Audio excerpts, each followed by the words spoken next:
we're going. We're going to go anything else. Artie, good morning again. Everybody caffeinated, ready to go, I hope? Okay. No. Okay, so this morning we have Nexum and FireEye giving our first keynote. I'm going to introduce Mr.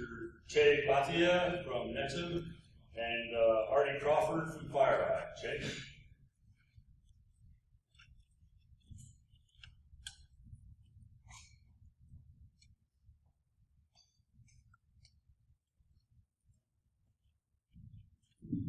Good morning, everyone.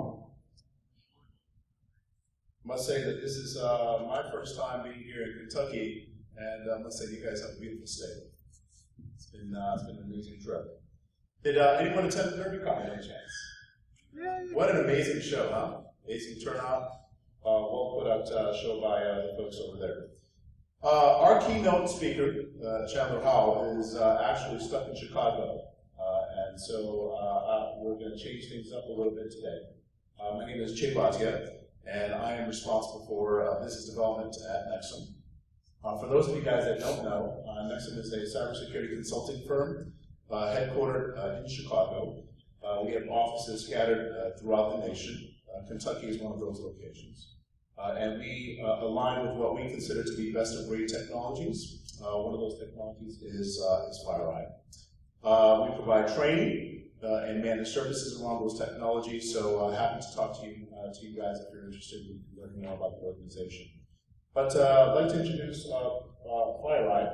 FireEye is going to deliver the keynote presentation from the Nexum perspective today, and he's going to talk about the security landscape, the challenges of today, and some of the controls that can be used to be able to combat APTs and zero-day malware and things of that nature. So, FireEye. Thank you. Can you all hear me out there? Am I mic'd up? Not to the mic that's on the house, no. Oh, okay. Can you hear me out there if I speak louder? Barely. Okay, well, I'll stand here with the microphone then. How's that? Is that better? Wait a minute, I think we're trying to do this. We're going to double mic it. I don't think they actually have that one.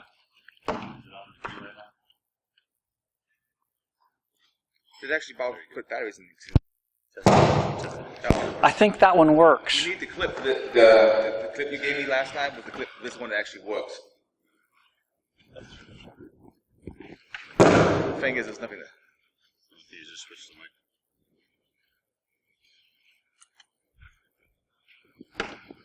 This is the 9 yards. Oh! This isn't my stuff. Just turn this off. A second. Are you guys up? Yeah. That's in case the coffee didn't work. That's the whole wrap around there already, sir.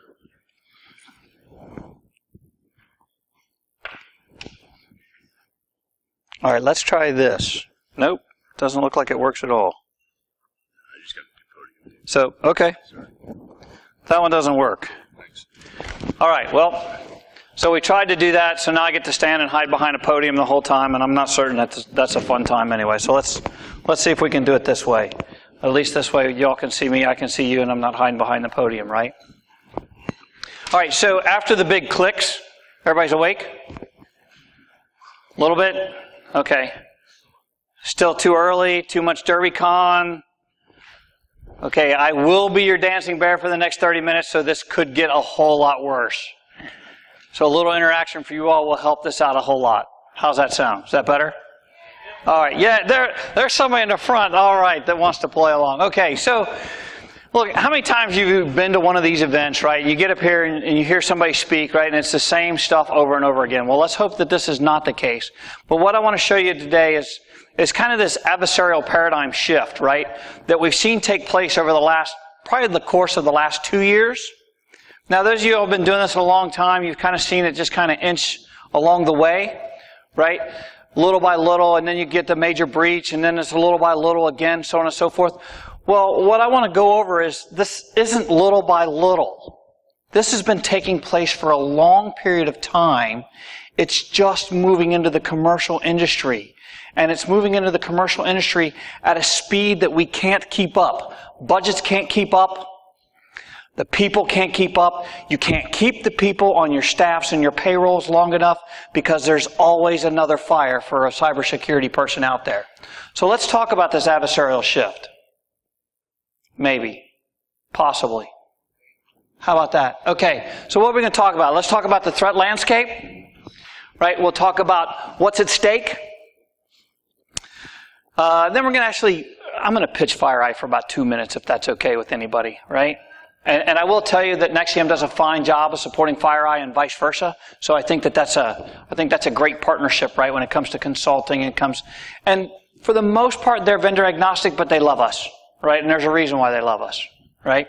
And then we're going to look at a use case, and this is a use case that all of you all are probably very familiar with. So the threat landscape, right? So it's no longer a what, it's a who, right? Who are these people that are doing this? Well, you've seen, okay, let's take a quick poll. Who's seen some of the reports that we've put out, right? APT 28, APT 1, APT 3, right? Are any of these making sense? Only 2 people in the house? 3 people? The rest of you are just so tired you can't get your arms up? Okay, peeps. Let me tell you, as a cybersecurity professional, you probably should be going through these reports. Who's seen the M-Trends reports? Oh my goodness gracious, really? Come on now. Okay, am I in the right conference? All right, really? Okay, M-Trends report, we put out annually the M-Trends reports. What is the M-Trends report? It talks about the who, what they're doing, how they're doing it, why they're doing it, so on and so forth. And what are these APT reports I was talking about? Can anybody tell me? I would love to give you candy or something or throw you a Snickers bar, anything if you can shout it out. Okay, well the APT reports we put out, they're about specific threat groups. What they're doing and how they're doing it, their tools, tactics, and procedures. You'll hear me call them TTPs later on. They're indicators of compromise. I'll call those IOCs as well. Am I still in the same conference? Are we still there? We there? Come on. All right. Whew. All right. So they're highly trained. They're highly resourced.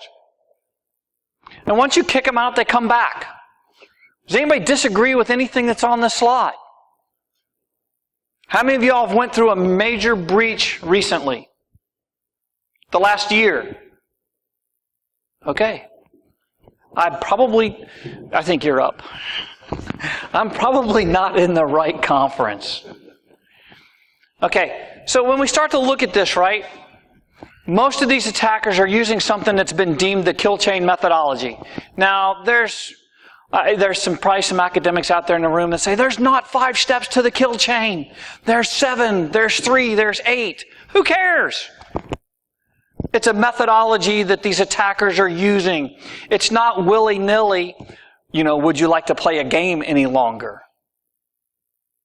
Okay, that should have sparked something from the older crowd in here. We're not trying to get into the Whopper. All right, there's one person in the room who remembers the Whopper, or at least willing to admit the Whopper. All right.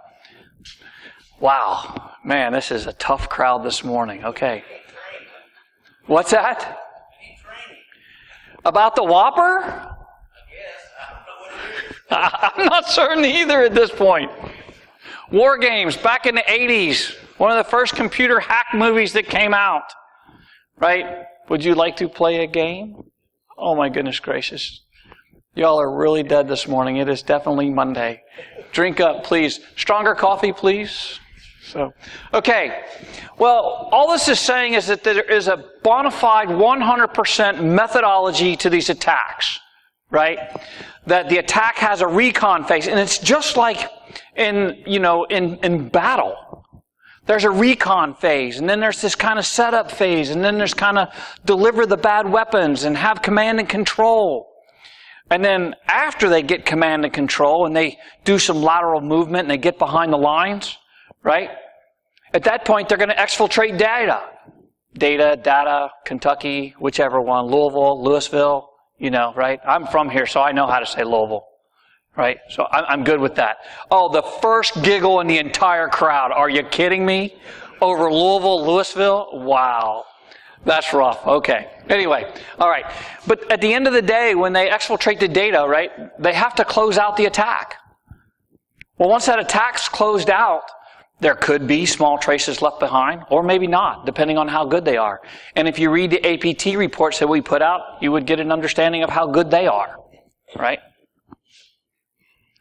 There's a reason why that we see some of this. Does anybody see any things here that they notice or any similarities? The ones on the bottom had 0 research and development done on them. 0. Where did they come from? The ones on the bottom. What's that? China. Okay, so China made these 2 on the bottom. That's good. 0 research and development. Lockheed Martin spent years researching and developing both of those. Billions of dollars researching and developing both of those. So what is really at stake? Let's look at the healthcare industry, for instance, right? What's at stake in the healthcare industry? How about cancer research? Right? Oh, well but we need to share that with everybody. Really? Pfizer would probably disagree with you on that. That's a multi-billion-dollar company. Humana might disagree with you on that. It's okay that we eventually get them to it, but why should we share the research immediately? Or why should they take the research immediately? They probably shouldn't.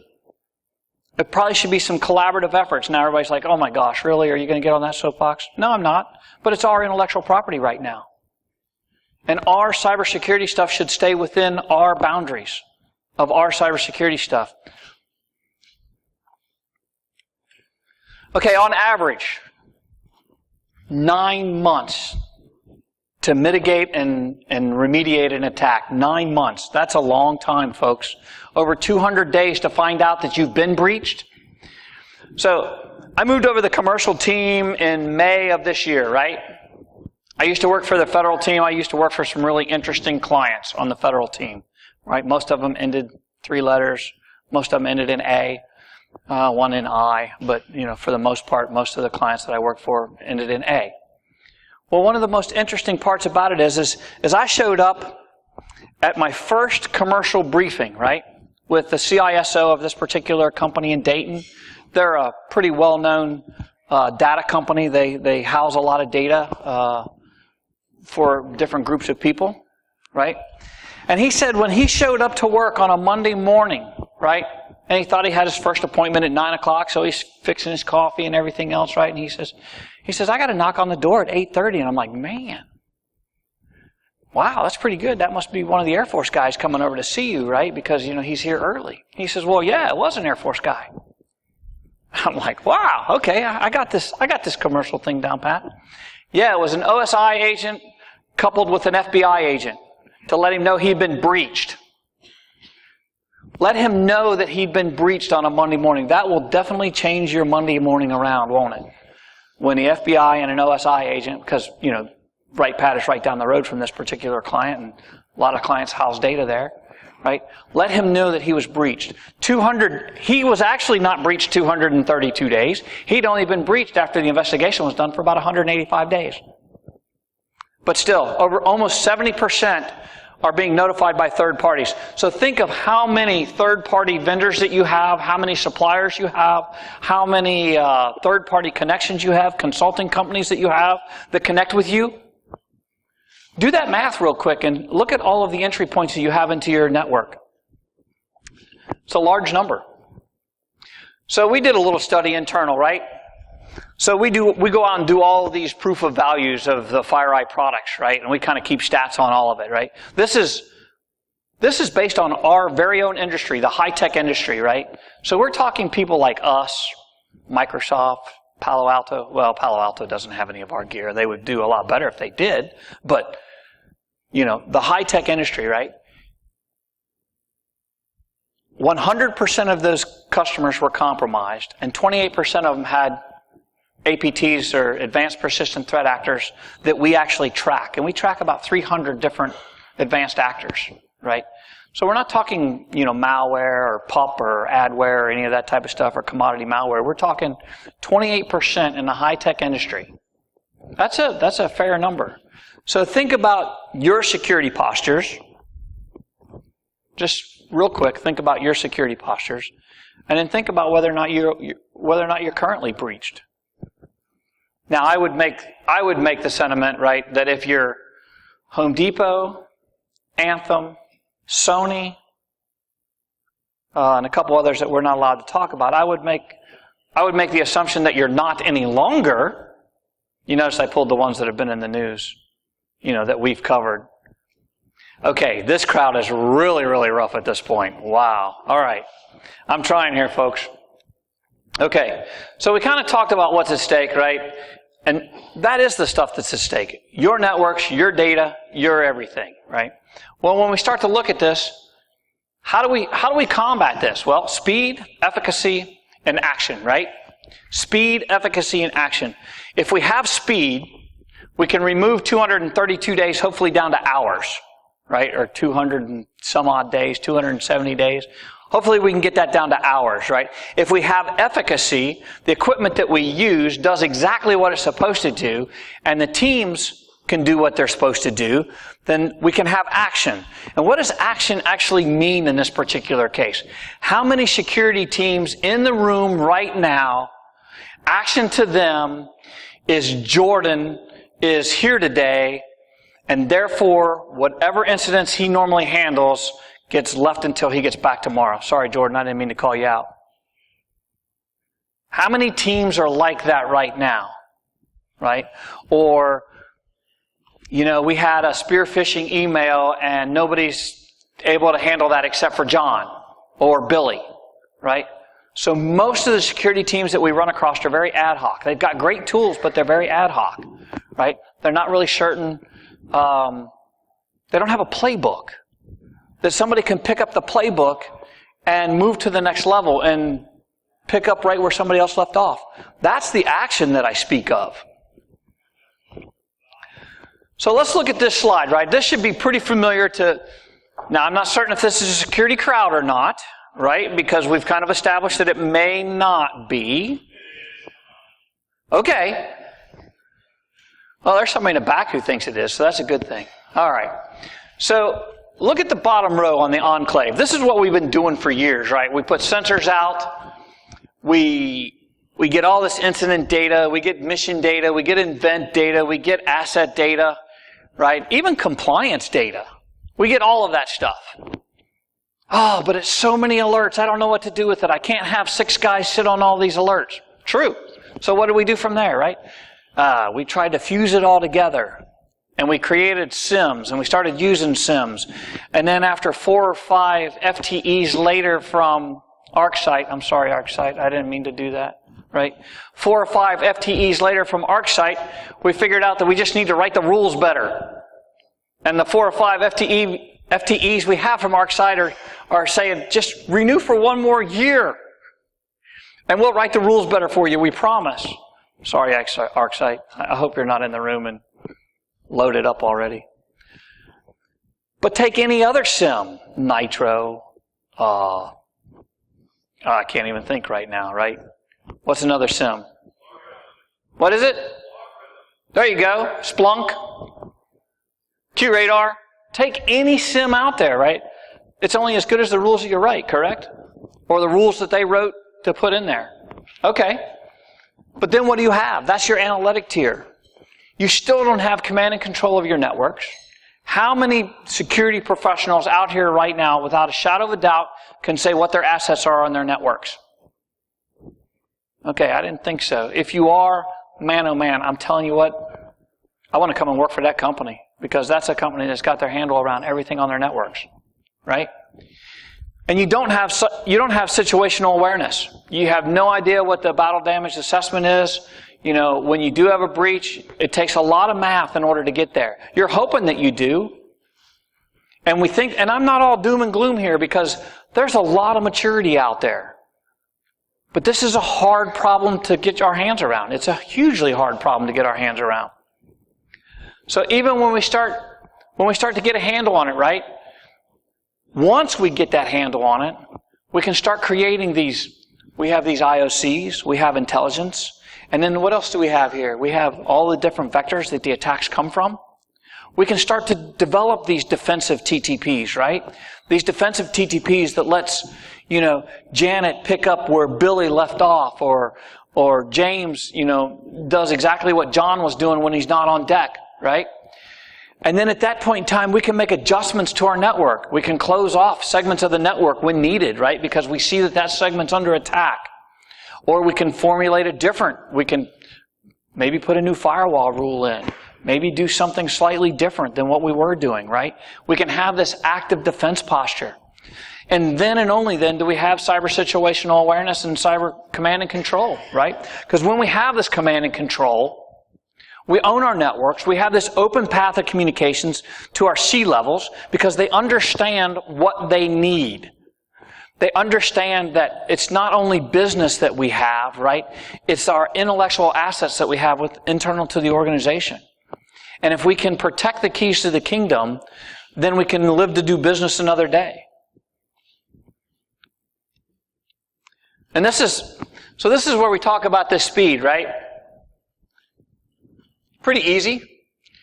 Now, this is a FireEye plug at this point, right? We're trying to do this faster than anybody else is doing it, right? But more importantly, right, if we convert this in, we can insert ourselves into our adversaries' TTPs and disrupt the attack chain. Well, if we disrupt the attack chain, where do they have to go? They have to start over. At any point in that attack chain.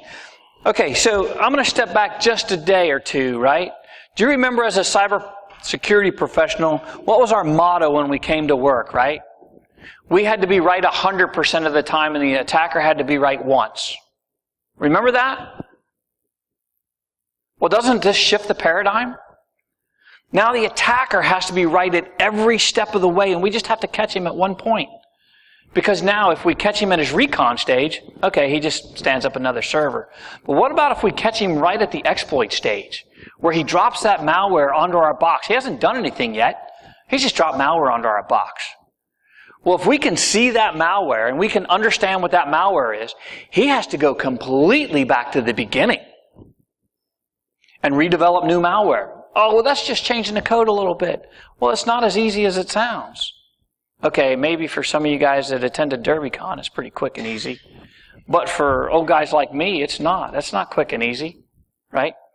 So you get the malware on the box, and we catch you at the C2 channel. Oh, those aren't easy to stand up and tear down. Those command and control channels for the bad guys. So think about it. Now the bad guy has to be right every step of the way. That is an adversarial paradigm shift, all in itself. He has to be right every step of the way.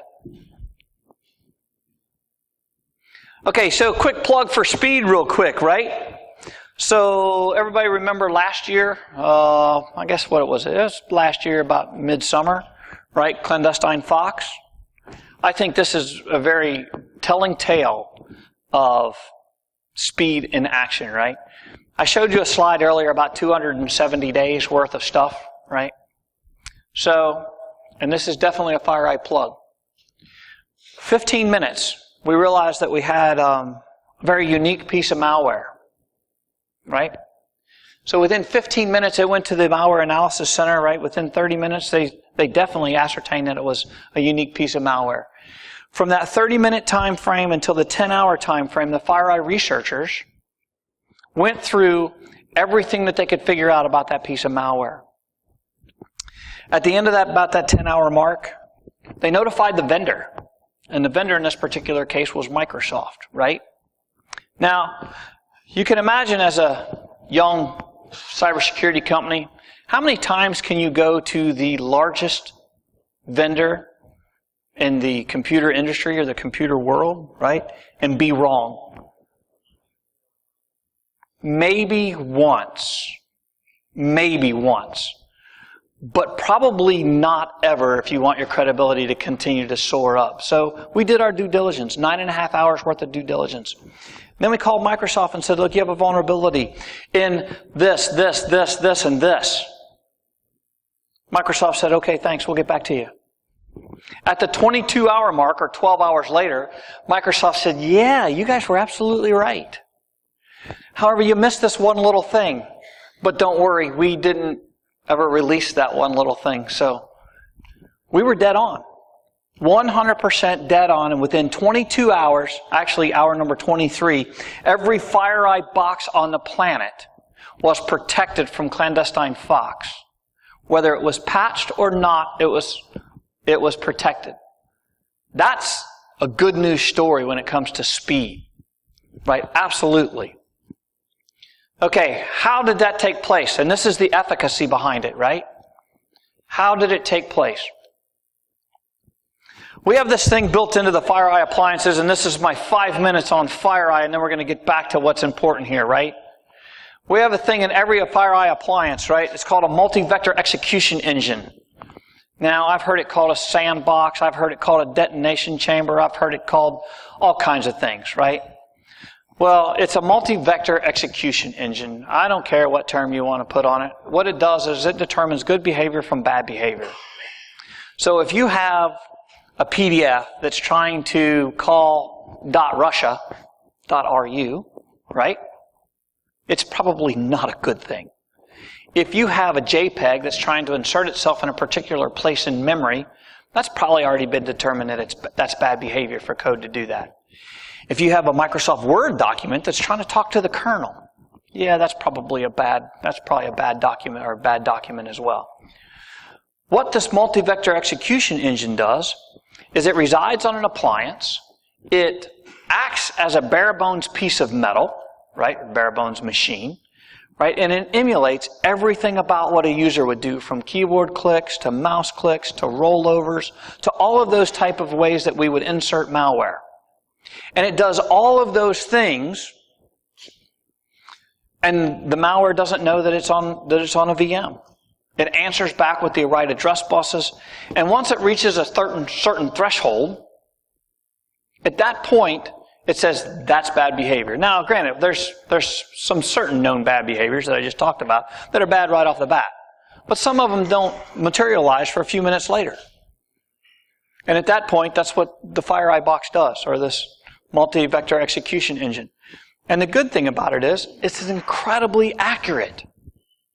Because if it's good behavior is good behavior. But if it's bad behavior, that's pretty much known also. Why do we know that? Why does FireEye know that? Well, I just mentioned Target, Home Depot, Sony, Anthem. Sorry, Humana. Oh my goodness, that's not good. I apologize. Anthem is the breach that we're dealing with in Columbus. I do apologize. So that's how we know. And those are the 4 that you heard about on the news, right? Those are the 4 that you heard about on the news. We do about 300 IR events a year. At any given time, we have about 10 to 15 events going on at any given time, depending on how big they are, right? You know, now the Anthem breach has sucked up a lot of those incident responders. But at any given time, like I said, we have, 10 to 15 teams on the ground at your locations taking care of business. So we're adding that intelligence. Then we're adding the intelligence that our appliances share with each other. And then we have our research center as well. And our research center, they can, believe it or not, they can add 1 and 1 and get 2. Sometimes they get 3. What are these attackers going to do? What do they look like they're going to do? Why are we seeing the Russians and the Chinese working together?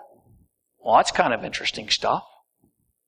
Who do the Iranians buy their stuff from? We're seeing those type of things. We're releasing those type of reports. APT reports that I talked about earlier.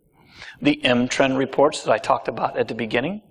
These are good reports to look at on a daily basis or on a weekly basis. Okay, so I'm kind of done with the FireEye plug, right? With the exception of, when we start looking at, we're not a one-size-fits-all, dog and pony here, right? Whether you're a small independent shop, right, 10 meg connection all the way through, 10 gig connections. We kind of take care of the gamut all the way across the board, right? No matter how big your shop is, no matter how small it is, right? And that's where we get that speed and that efficacy. And then that final piece that we talked about was action, right? And that action, here's how we're able to get that action. And if you look up here, right, that threat intelligence, I just talked about that threat intelligence that we receive, right? You have all of the technology that powers it in the center there. And then finally across the bottom, we're out there running SOCs. We're out there doing this stuff on a daily basis. We're consultants in your security operations centers.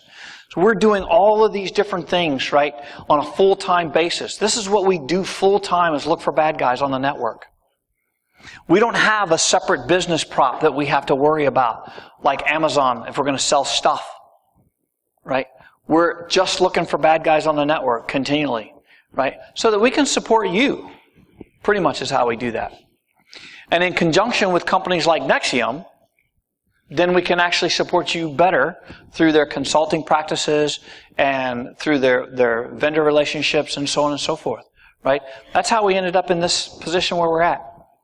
What that allows us to do, right, overall, is it allows us to detect, prevent, analyze, and respond. So now we're going to take that 270-ish days, and we're going to shrink it. Now, in the case of Clandestine Fox, we shrunk it to 22 hours. Okay, that's a good first step, but what if we could get that down to an hour? What if we could remove all that down to an hour so that when you receive a FireEye alert, you can immediately go to the box that you need to go to, and you can remediate immediately. That would be security at its finest. Because now there's been no chance of data exfiltration, and if there was, you knew exactly what left what box, when it left, and how it affects your business operations. Or at least you know who to talk to affect the business operations at that point. I want to drive this point home, and I'm going to finish off with this use case, right? So this use case should be something that's very near and dear to your heart. You've probably seen these type of emails. But before we actually get into the use case, well, I'll finish with that one. Let's talk about this use case first. Can anybody look at that first set of domains and tell me which one is the proper domain? Quickly, quickly, quickly. No, you didn't, did you? What about the second one, Lockheed Martin? Can you tell me which one's the right one? The second one? You're talking about the bottom one, right? Okay, very good. That's pretty quick. That's awesome. How about the third one? Bottom one or top one?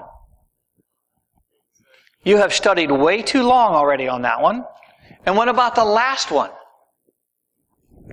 Which should be the easiest one of the bunch. Which one's the wrong one? The bottom one. Okay, why did I do this little part of the drill? Right? Tell me why I did this little part of the drill. Think about your domain name. Your mind is going to tell you exactly what you want to see. So I see our friends from GE are sitting right up front, right? Now that's a hard one if it's just GE, right? If it's got 3 letters in it, you're probably, okay, you're going to say that's a false domain, right? But is your domain ge.com? It is? Okay, well that's a bad example then. You guys are pretty easy. But even the Humana example that I used up there, right? 2 M's, you're not going to see that second M in Humana, right? FireEye, I wouldn't read 3 E's in FireEye. And I look at the FireEye domain every day between internal websites and so on and so forth. So let's set up the use case here a little bit, right? Since you guys are probably getting ready to start coming up on second half reviews for everybody. Now this is a use case that comes, and this one is near and dear to my heart, right? Because as, you know, 4 times a year I get this email. 4 times a year I get this email. What's it say? Below, please find the important information about trading in FireEye securities and exercising vested stock options. Blah, blah, blah, blah, blah. Trading window is now, blah, blah, blah, blah, blah, right? Now, I could have put it to yesterday's date because I think our trading ended the 2 days after Labor Day, right? But this was a trading window, you know. Now, Please click this domain right here to see if the trading window is open or closed. Imagine that, right? But it just told me before that when the trading window was going to be open and closed. But I can click there now on the FireEye homepage to see if I can trade my FireEye stock. Holy smokes, what a great deal. Let me click it. I didn't even read the rest of it. I got an easy way now to click this. Okay, so think about all of the HR stuff going on right now or getting ready for the second half reviews. You receive an email, managers, thank you very much for taking time to do all of your employee reviews, right? You did a great job this year, right? Employees, thank you for filling out all of the online forms and everything. You guys are awesome. Your 2016 pay tables, are at this link. Everybody wants to see the pay table for 2016. I was rated top in my class, or I was rated top in my group. I want to see how big a raise I'm allowed to get. You click it, nothing happens. You call your boss. Hey boss, I clicked that link for pay tables and it says it didn't say anything. Well, the boss he's cybersecurity savvy, right? So he calls HR. Hey, your link you put out for pay tables doesn't. Oh, that's not my link. Let me talk to Jonathan about that. Jonathan knows about that. Well, he forgets to talk to Jonathan because it became OBE because somebody else wanted overcome by other events. Because somebody else wanted something at the same time. So he forgot to ask Jonathan about whether or not he put that link out there. So 3 or 4 days have gone by now. And then somebody finally realizes, oh, that's not a real link because we've had 4 or 5 more calls. Now you've got at least a half a dozen to a dozen machines that are already infected with some piece of malware. And now the security team's scrambling in order to get it sorted out. Makes sense, right? Have you seen it happen? So let me tell you about one other type of social engineering phishing that's taking place right now, which I think is very interesting, right? And I think it's this emotional social engineering email. How many of you have kids in high school right now? Okay, so there's a fair amount, right, that have kids in high school, right? So I just said in an intelligence brief, and let me preface this. I just said in an intelligence brief that the number one exfiltrator of PII data is who? China. The number one protector of PII data, of US PII data, is who? It's definitely not OPM. That's a good point. But who is the number one protector of US PII data? The exact same group, China. They have released none of the PII data that they have exfiltrated off of our systems. Well, that's kind of interesting. And here's why. They're using that data to do some very high-level spear phishing. So let's say somehow I rise to a level in my organization, which will never happen, right? Because I'm pretty much just a dancing bear at this point, right? But let's say I get lucky, right? And I receive this email from, Connor Senior High School. That's a northern school for all y'all, right? That's up there in Boone County. I receive this email from Connor Senior High School. Hey, Mr. Crawford, we'd like to let you know that Heather is not in school today. Well, what am I doing? I'm immediately picking up the phone and going, hey, did Heather go to school today?